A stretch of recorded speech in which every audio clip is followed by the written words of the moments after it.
Okay, so this is episode 3, and this one might be a little bit more for me to share something that's really important to me. A lot of people, and even myself sometimes, don't understand why I'm in contact with people who have hurt me. And like, it's even hard for me to think that this is going to go out because I'm very close with my stepmom now.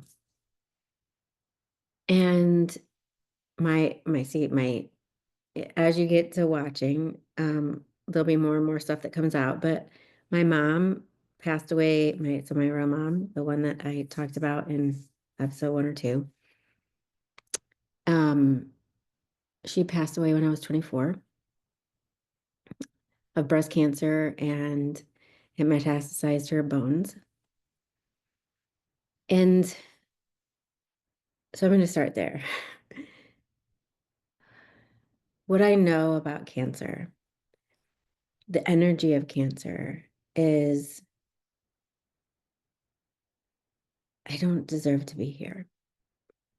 There's there's a like there's an energy of apology in cancer that, like, excuse the French, like, I fucked up and I don't know how to make it right. And it just stays on a cellular level.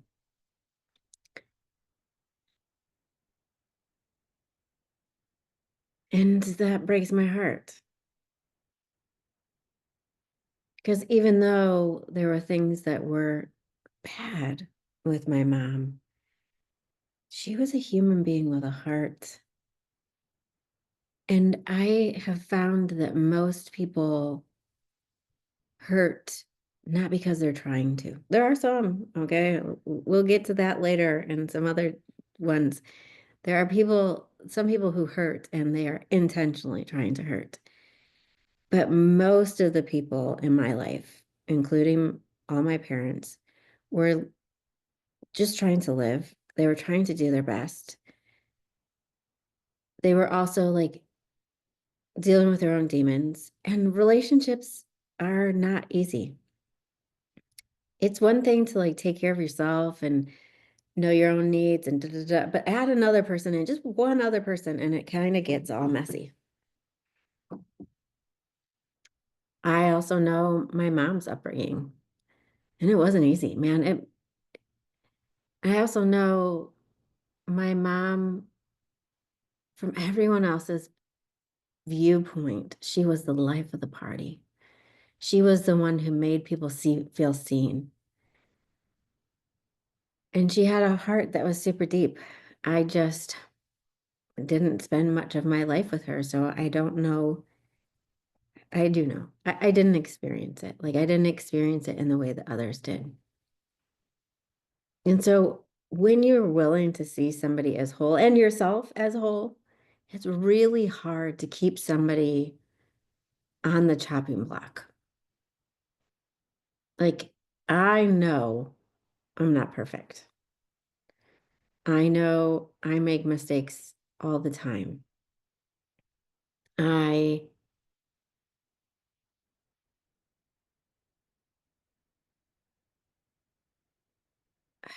I don't even have words for it other than to say it doesn't give them a pass.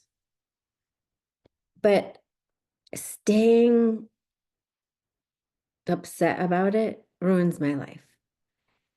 Not allowing somebody to change. So, like with my stepmom, she's changed. Like, she chose to change. And that's everything. It's everything when somebody grows on their own. And then you even feel maybe they apologize and maybe they don't, but you can feel the shift in them and that they treat you different. And again, I just go back always to the place that most of the people who have hurt me, even crazily deeply, um, they thought they were doing the right thing. Their intentions weren't there. That doesn't that doesn't give them a pass. And one of the things that I will say is space is my more powerful choice than boundaries.